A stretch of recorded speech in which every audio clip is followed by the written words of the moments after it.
చేతబట్టి వచ్చెనమ్మా. గోవిందుడే కోక చుట్టి గోపెమ్మ వేషం కట్టి ముంగోల చేతబట్టి వచ్చెనమ్మా.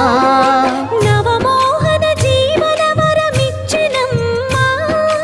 ఇకపై ఇంకెప్పుడు నీ చేయి విడిచి వెళ్ళనని చేతిలోన చేయేసి ఒట్టేసెనమ్మా.